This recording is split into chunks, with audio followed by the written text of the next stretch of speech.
तो हेलो दोस्तों, कैसे हैं आप लोग।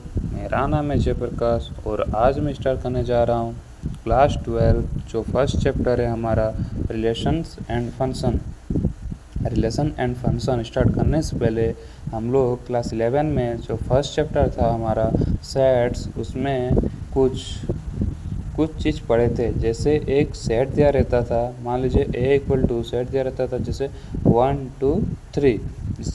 हम लोग कार्टेशियन प्रोडक्ट निकालना सीखे थे, यानी कि ए क्रॉस से हम लोग कैसे निकालते थे, यानी कि वन जो एलिमेंट है, वन को एक बार वन के साथ, वन को एक बार टू के साथ, वन को एक बार थ्री के साथ। वैसे ही टू जो एलिमेंट है, टू को एक बार वन के साथ, टू को एक बार टू के साथ, टू को एक बार थ्री के साथ। वैसे ही थ्री जो एलिमेंट है, थ्री को एक बार वन के साथ, थ्री को एक बार टू के साथ, थ्री को एक बार थ्री के साथ।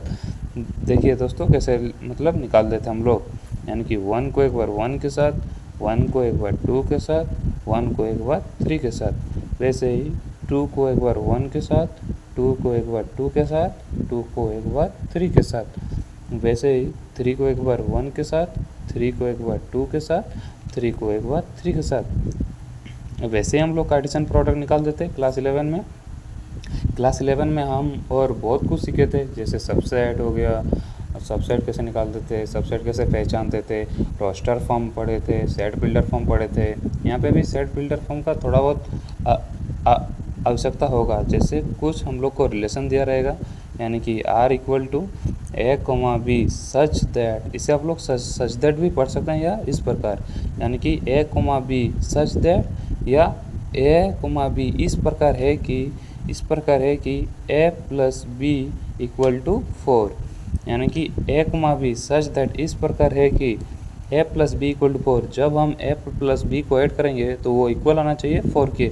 देखते हैं इस रिलेशन में कौन कौन ऐसा एलिमेंट है जो इस कंडीशन को सेटिस्फाई करेगा। यानी कि आर इक्वल टू, ये जो पहला एलिमेंट है यह ए है और ये दूसरा एलिमेंट बी, यानी कि a equal to 1, B equal to 1, 1 plus 1 2, 2 के इक्वल होता है 4 के, नहीं तो ये वाला एलिमेंट नहीं होगा। A equal to 1, B equal to 2, 3, 3 के इक्वल होता है 4 के, नहीं ये भी नहीं होगा। वैसे a equal to 1, B equal to 3, 1 plus 3 4, हाँ 4 इक्वल टू 4 हो रहा है, तो ये वाला एलिमेंट इस कंडीशन को सेटिस्फाई कर रहा है, तो 1,3 होगा। वैसे ही 2,2 होगा, यानी कि 2 प्लस 2 4, यानी कि 4 इक्वल टू 4 हो रहा है, तो ये भी होगा, यानी कि 2,2 होगा। और ये वाला जो एलिमेंट है ये वाला सेटिस्फाई कर रहा है, यानी कि a equal to 3, b equal to 1, 3 plus 1 4, वैसे ही 3,1। देखा जाए तो ये जो तीन एलिमेंट है यह इस रिलेशन को सेटिस्फाई कर रहा है। तो यहाँ पे ध्यान देने वाला बात है दोस्तों, जो हमारा नया रिलेशन जो बन गएगा वो क्या होगा, हमेशा सबसेट होगा जो हमारा मेन सेट था, यानी कि कार्टेशियन प्रोडक्ट, यानी कि ए क्रॉस है। यानी कि जो हमारा नया रिलेशन बन गएगा वो हमेशा सबसेट होगा जो हमारा मेन सेट था, यानी कि कार्टेशियन प्रोडक्ट। उसके बाद हमें और भी बहुत कुछ पढ़ना है, जैसे एम्प्टी रिलेशन।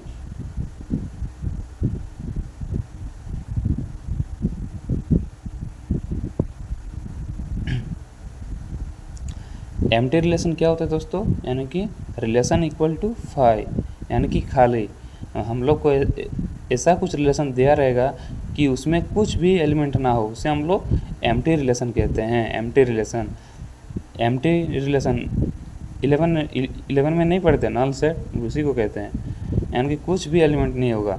जैसे आपको कुछ रिलेशन दिया रहेगा, जैसे ए कोमा बी सच दैट, यानी कि ए कोमा बी इस प्रकार है कि a plus B equal to 7, यानी कि जब हम ए और बी को ऐड करेंगे तो वो इक्वल आना चाहिए 7 के। तो देखते हैं कौन कौन एलिमेंट इस कंडीशन को सेटिस्फाई करेगा।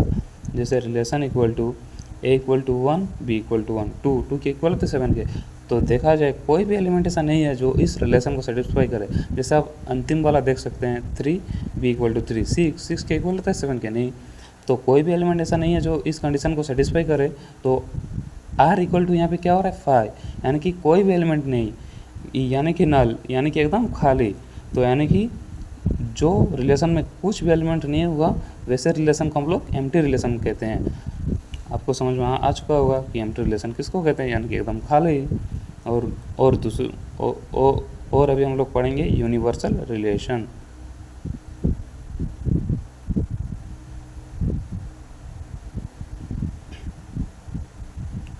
यूनिवर्सल रिलेशन किसको कहेंगे दोस्तों?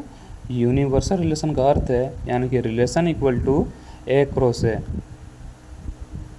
यानी कि जो हमारा ए क्रॉस ए में जितना भी एलिमेंट है वह इस रिलेशन में होगा, यानी कि R equal to A cross a. जैसे फॉर एग्जांपल आपको एक रिलेशन दिया रहेगा, जैसे R equal to A comma B such that, इस प्रकार है कि a plus b greater than equal to 2, यानी कि ए प्लस बी को जब हम ऐड करेंगे वह 2 की इक्वल आएगा या उससे ज़्यादा आएगा। तो देखते हैं इस रिलेशन में कौन कौन एलिमेंट सेटिस्फाई, यानी कि कौन कौन एलिमेंट इस रिलेशन को सेटिस्फाई कर रहा है। जैसे a equal to 1 B equal to 1, यानी कि 1 + 1 2, 2 क्या इक्वल होता है 2 के, यस, तो ये वाला एलिमेंट सेटिस्फाई कर रहा है। जैसे a equal to 1 B equal to 2, 1 + 2 3, 3 तो बड़ा होता है 2 से, यस, ये भी सेटिस्फाई कर रहा है। तो देखा जाए हर एक एलिमेंट, जितना भी एलिमेंट है इस कंडीशन को सेटिस्फाई कर रहा है। जैसे 2,3 a equal to 2 b equal to 3, 5 तो बड़ा होता है 2 से, हाँ ये भी सेटिस्फाई कर रहा है।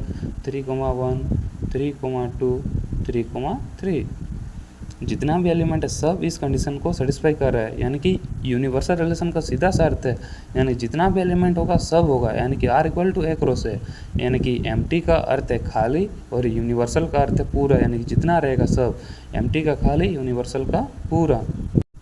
तो हम लोगों ने अभी तक कार्टेशियन प्रोडक्ट्स कैसे निकलते थे वो सीखा, सबसेट क्या होता है, जो नया रिलेशन बन करेगा वो कैसे सबसेट होता है, जो हमारा मेन सेट कार्टेशियन प्रोडक्ट था, एम्प्टी रिलेशन के बारे में पढ़े, यूनिवर्सल रिलेशन क्या होता है उसके बारे में पढ़े। तो अभी हमें पढ़ना है रिलेशन के बारे में। आम जीवन में देखें तो रिलेशन कई प्रकार के होते हैं, जैसे पिता बेटा का रिश्ता होता है, माँ बेटा का रिश्ता होता है, भाई बहन का रिश्ता होता है। तो दोस्तों हर रिश्ते में एक चीज़ कॉमन है कि कम से कम 2 लोग होने ही चाहिए, उससे हम लोग रिलेशन कहेंगे। जैसे भाई और बहन का रिश्ता, भाई वो हो गया एक जन और बहन हो गया एक जन, यानी कि कम से कम 2 जन होने ही चाहिए, उसे हम लोग रिलेशन कहेंगे। वैसे ही मैथ की दुनिया में भी रिलेशन में कम से कम 2 जन होने ही चाहिए, वैसे को हम लोग रिलेशन कहेंगे। रिलेशन का वही अर्थ था, यानी कि कम से कम 2 जन होने ही चाहिए। उसके बाद हमें क्या पढ़ना है, टाइप्स ऑफ रिलेशन पढ़ना है। अभी टाइप्स ऑफ रिलेशन, कितने टाइप के होते हैं रिलेशन? 3 टाइप के। पहला क्या होता है, रिफ्लेक्सिव रिलेशन। दूसरा टाइप हमारा क्या होता है, सिमेट्रिक रिलेशन। तीसरा टाइप हमारा क्या होता है, ट्रांजिटिव रिलेशन। बारी बारी से समझेंगे किसको सिमेट्रिक कहते हैं, किसको ट्रांजिटिव और किसको सिमेट्रिक। तो चलिए पहला जो टाइप है रिफ्लेक्सिव, इसके बारे में पढ़ते हैं।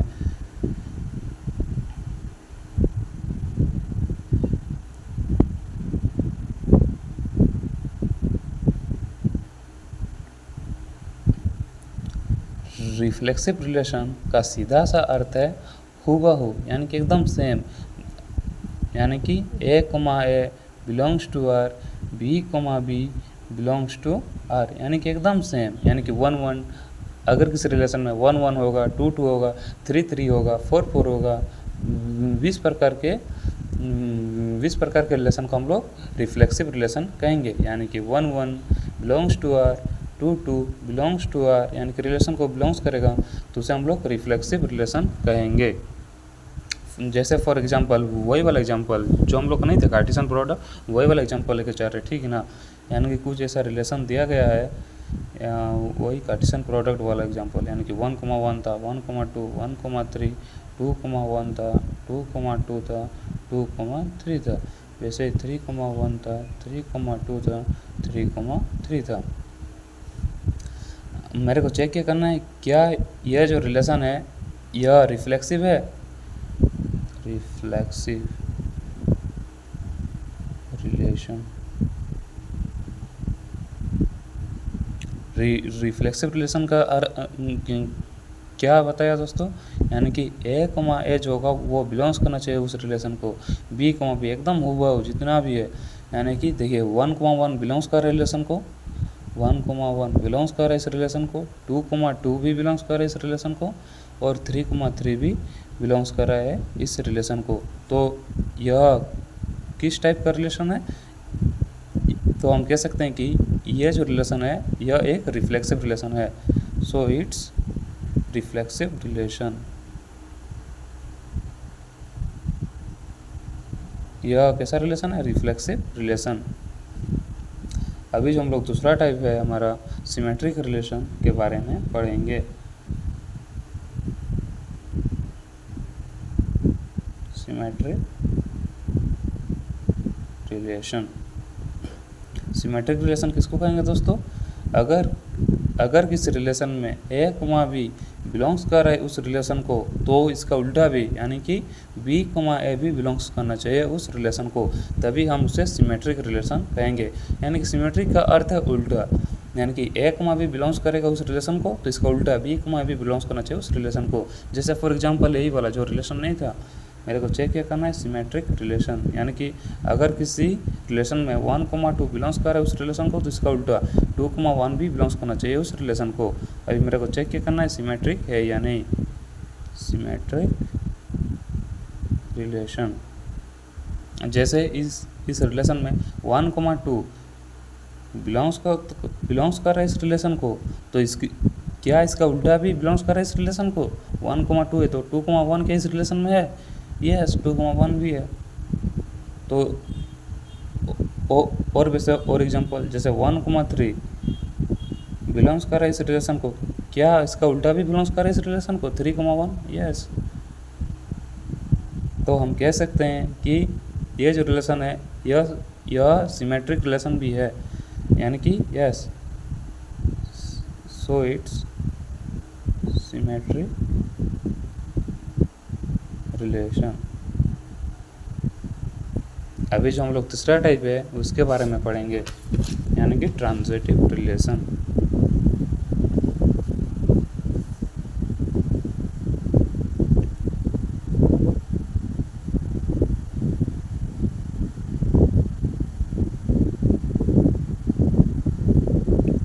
ट्रांजिटिव रिलेशन क्या होता है दोस्तों, अगर किसी रिलेशन में ए कमा बी बिलोंग्स कर रहा है उस रिलेशन को, और बी कमा सी भी बिलोंग्स कर रहा है उस रिलेशन को, अगर किसी रिलेशन में ए कमा बी बिलोंग्स कर रहा है उस रिलेशन को, और बी कमा सी भी बिलोंग्स कर रहा है उस रिलेशन को, तो ए कमा जो सी है वो भी होना चाहिए उस रिलेशन में, तभी हम उसे ट्रांजिटिव रिलेशन कहेंगे। जैसे 1,2 किसी रिलेशन में है और 2,3 भी उस रिलेशन में, तो 1,3 भी होना चाहिए, तभी हम उसे ट्रांजिटिव रिलेशन कहेंगे। फॉर एग्जांपल वही वाला जो नहीं था, जो हम लोग नहीं लेके चल रहे थे कार्टेशियन प्रोडक्ट वाला रिलेशन, वही वाला, यानी कि रिलेशन में हमारा क्या था, 1,1 था, 1,2 था, 1,3 था, 2,1 था, 2,2 था, 2,3 था, वैसे ही 3,1, 3,2, 3,3, ये वाला रिलेशन था। मेरे को चेक क्या करना है, क्या यह ट्रांजिटिव रिलेशन है, अरे यार ट्रांजिटिव रिलेशन, बीच बीच में गड़बड़ी हो जाता है दोस्तों, क्या है कि मेरे को मोबाइल एक हाथ में पकड़ के वीडियो बनाना पड़ता है। ट्रांजिटिव रिलेशन चेक करना है ना, तो जैसे 1,2 बिलोंग्स तो कर रहा है इस रिलेशन को, और 2,3 भी बिलोंग्स कर रहा है इस रिलेशन को, क्या 1,3, जैसे 1,2 बिलोंग्स टू रिलेशन है, 2,3 भी बिलोंग्स टू रिलेशन है, तो क्या 1,3 भी बिलोंग्स कर रहा है इस रिलेशन को, देखना होगा, हाँ 1,3 भी है। तो यह जो रिलेशन है यह किस टाइप का रिलेशन है, transitive relation, yes transitive relation. और एक बात दोस्तों, अगर किसी रिलेशन में रिफ्लेक्सिव भी होगा, साथ ही साथ सिमेट्रिक भी होगा, और ट्रांजिटिव भी होगा, जैसे फॉर ये वाला एग्जांपल, इसमें रिफ्लेक्सिव भी हुआ, सिमेट्रिक भी हुआ, ट्रांजिटिव भी होगा, अगर किसी रिलेशन में रिफ्लेक्सिव, सिमेट्रिक और ट्रांजिटिव तीनों हो तो उस प्रकार के रिलेशन को हम लोग क्या कहते हैं? Equivalence relation. Equivalence relation.